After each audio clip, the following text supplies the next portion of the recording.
Hello and welcome back to my channel. Today I am going to be talking to you about 10 things that I have given up in my life that I feel have made a pretty big impact in a positive way on how I am today versus how I was when I used to do these things. They are not groundbreaking. So you are not going to hear about me for instance, getting up at 5 in the morning or training to be a marathon runner or anything of the sort. These are tiny, tiny little changes that I've made in my life, but I feel like they've had a big impact on me.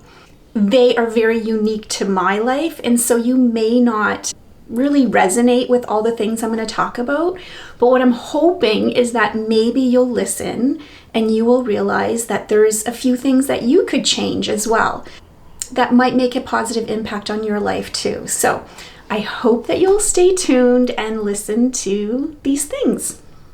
Okay, so before I get started, I just wanted to show you that I'm just actually getting ready for the day. So there is my mirror, and then there is my makeup and so on. So I just sit on the floor when I get ready in the morning. And that's just me. This is what I do. I don't have like a fancy makeup place to do all my things. I just sit on the floor. I don't know, I feel really comfortable just sitting down to do that. So anyway, this is where I'll be today. I might move around a little bit in the house as I get going, but just thought I'd show you where I'm at.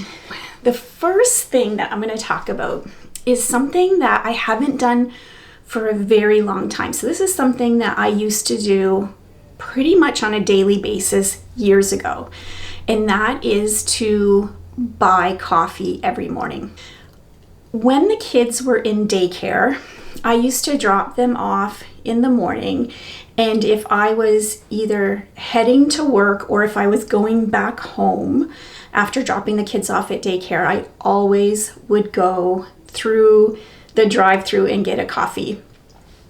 It was just my routine. It's what I did, and I won't say never, but very rarely do I ever go get coffee anymore at a drive-through.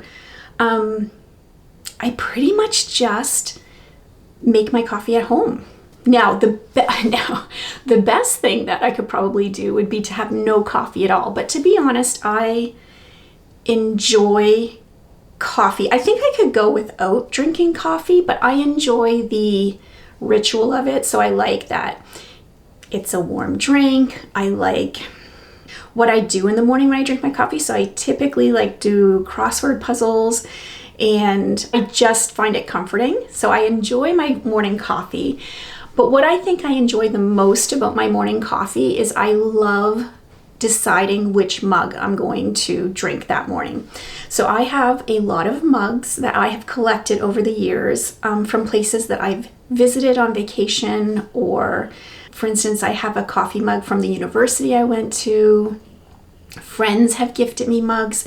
And so every time I choose my mug for that day, I'm reminded of a time in my life that was important. And so I love drinking coffee at home now because of that. It's a great thing because I'm saving money. The coffee I make is not nearly as strong as the coffee at the drive-through, so I just feel it's probably a little bit healthier. But anyway, that is the first thing that I've given up. Okay, so the next thing that I do or don't do is stay up past midnight. Now, I'm not going to say that I never stay up past midnight, but when the kids were little, I notoriously stayed up well past midnight, till sometimes 2 a.m. So I am definitely a night owl, and I've always enjoyed that time when the kids went to bed, and then I could literally just watch TV, watch a movie, scroll online. I love doing all of those things. I have replaced those things with reading before bed. So I feel like that has made a big difference too. I really like going to bed before midnight now. I know that if I do it, I will feel so much better in the morning. And so that is my motivation to make sure I get to bed on time. I also have a nighttime ritual that I think kind of preps me for bed. So I get a shower every night before bed. I typically wash my hair at bedtime as well and dry it. And I love crawling into bed in like fresh jammies and having my hair clean and reading. And I think it just sets me in the mood of wanting to get a good night's sleep. So that is the second thing that I have stopped doing. Okay, so the next thing that I have stopped doing for the most part, again, I'm not going to say I do it all the time, but I very rarely eat at night anymore.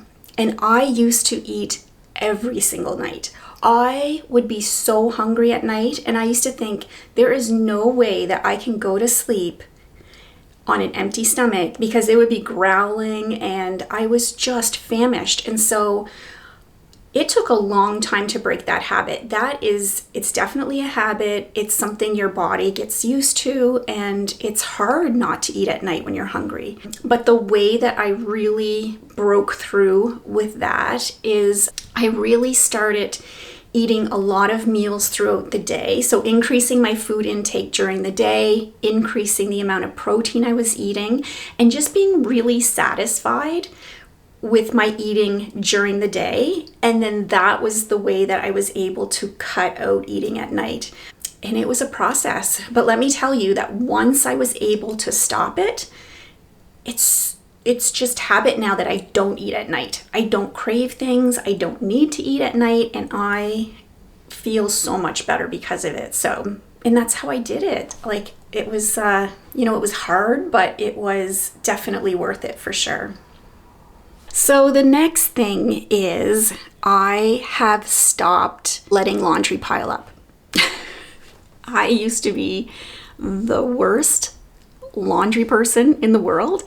I would wait until we had no clothes, and then I would do so much laundry all at once.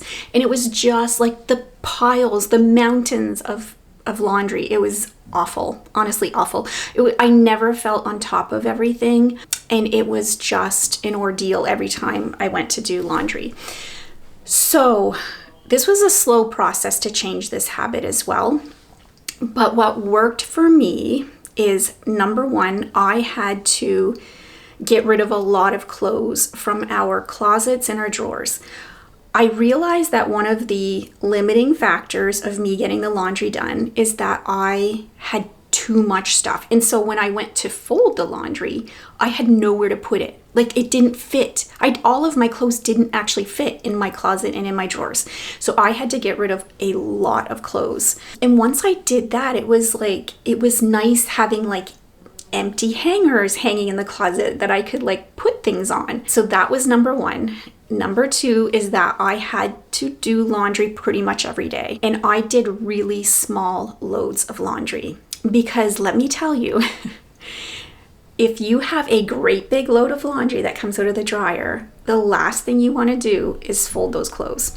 However, if it's just a little tiny load, it's so easy to do. And it's like momentum, right? Like once you do it, you're like, oh my God, this isn't that bad.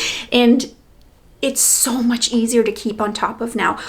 Laundry, I am not kidding you, is probably one of my favorite tasks that I do around the house. I love it now. And I never would have dreamt that I would be saying that years ago. So I know you can too. So it's just baby steps, right? Just tiny baby steps. But those are two things that really help me to get control of it for sure. All right, so the next thing that I do that I feel is life-changing is I have shut off notifications on my phone. I just don't need to know every single thing that is happening in my phone.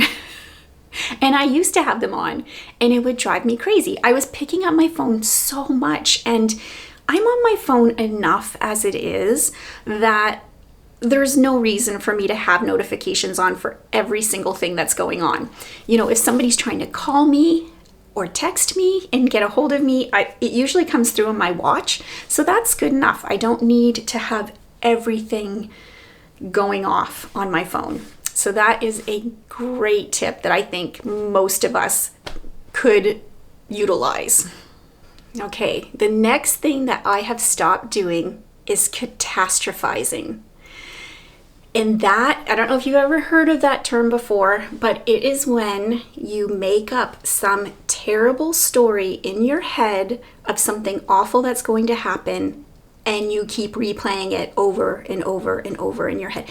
Whenever something goes wrong in your life, you automatically assume it's like something that's going to be a catastrophe. So, and I was the queen of this. Like, I really was, especially when it came to my kids. And I think that if you have a child that's disabled, that I think that it's easy for us to go there, because sometimes some pretty hard things happen. And so it's almost like a defense mechanism that kicks in to kind of like, don't let that happen again. You're going to be more prepared next time when something crazy happens. And it's not good in the long run, because you're always thinking that the worst case scenario is going to happen. It's definitely linked to anxiety, which is something that I deal with for sure. But I can tell you that I am so much better about this now. And I don't know what's changed. I mean, maybe it's age. I guess just working through things as well. And it's reframing things in my mind. So one thing that I always remind myself is that I am a very strong person, and there has been nothing that has ever happened in my life that I wasn't able to handle. Like nothing. And I remind myself of that all the time. Carrie-Ann, you are strong. You can handle a lot. And if something bad were to happen, you will handle it. And worrying about things that may never happen makes no sense. So I have definitely felt that doing that has benefited my life so much.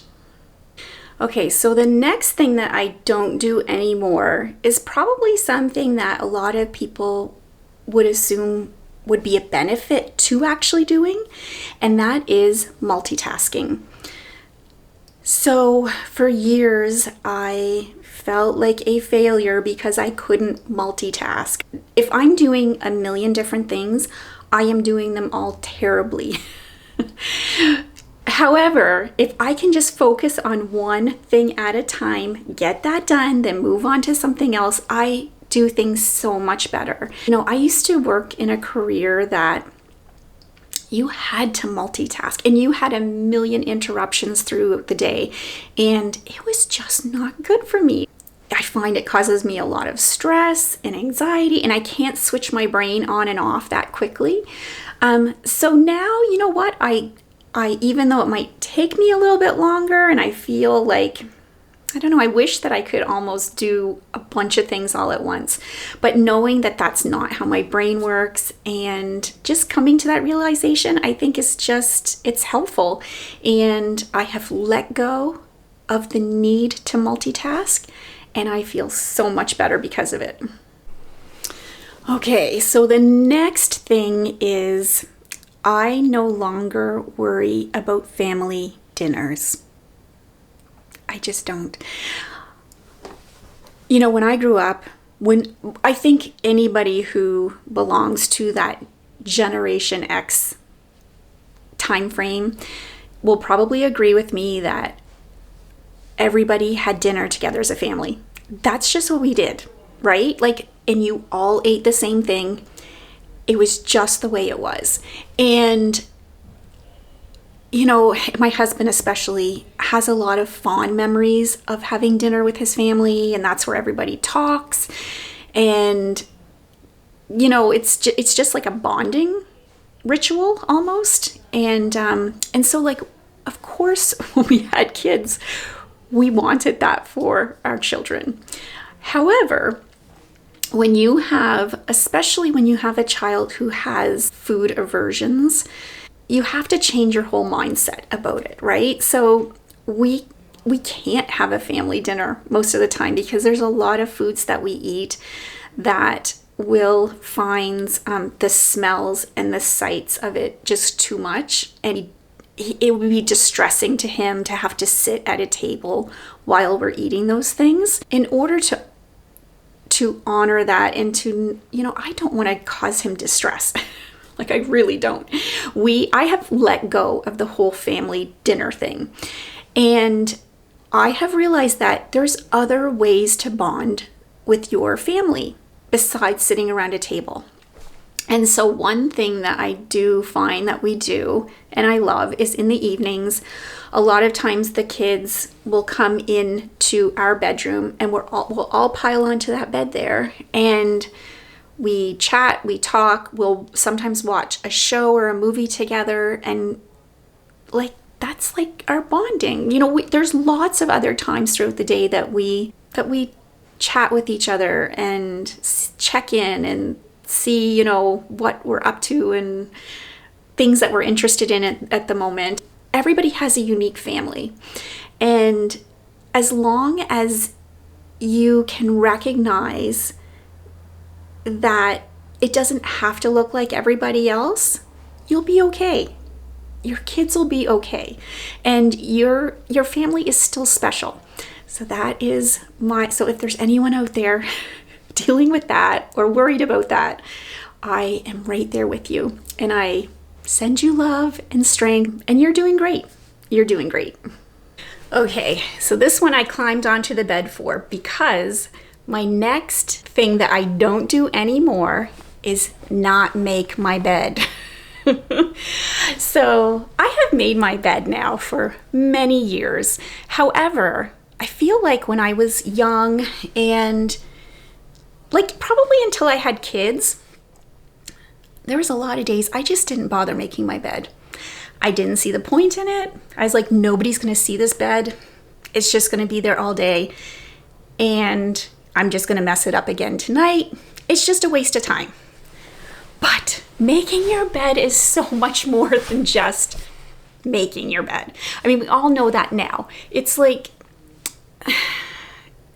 it just sets your day up you just feel accomplished. It's like the first thing that you do and you feel a sense of accomplishment. And I'm telling you, there is nothing, again, going back to my nighttime routine, there is nothing like crawling into a freshly made bed at the end of the night. I love it. I love it. It changes your mood. It is just the best. So I really highly encourage you that if you're not doing that, that's a great place to start. It's something easy. Have you ever like timed yourself to see how long it takes to make your bed? It's not long. Like, it's seconds. And again, if it takes you too long, you probably have too much bedding, right? So you can always simplify it. But gosh, it's such a great thing. So anyway, I'm trying to instill this in my kids, but it hasn't sunk in yet. Not yet, but I know they'll get there eventually. All right, and the 10th thing that I don't do anymore is not read. When I was young, like I'm talking young in high school, I loved reading. I wasn't a very big reader when I was a child, but in high school, I discovered poetry, I discovered Shakespeare, all of those things, and I loved reading. I loved reading classics, and I just loved being transported in my mind to another place. Such is life, you end up going to university and you have to read so much. You have to read textbooks. And you have to read, like for me, it was like reading, what is that called? Studies. That's what I was trying to think of. Oh my gosh. Okay. So yes, I had to read just a lot of like scientific stuff, and it just ruined me. Like, I really lost my love of reading. Just found I didn't have time to read like fiction or anything like that. And then I had kids. Wow, nobody has time for anything then, right? So in the last several years, I have rediscovered my love of reading, and I am so happy to have reading back in my life. It has changed everything for the positive. The biggest thing I will say that it has done, it has given me something else to do besides being on my phone. So, a lot of times we'll say, I should reduce the time that I'm on my phone. Our screen time is just so much, but it's hard just to cut something out without replacing it with something else. And reading does that for me. It gives me something else to do when I'm not on my phone. And so I absolutely love it. And I have books on the go all the time. And that is my favorite thing.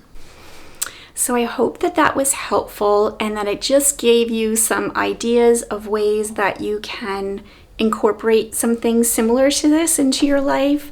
But I would love to hear things that you have given up to help improve your life as well. So leave a comment down below, let me know. And if you have made it this far, thank you so much for watching. I am so excited about really trying to get my channel monetized this year, and I would love if you would subscribe. And I appreciate you. Thanks for being here. Bye.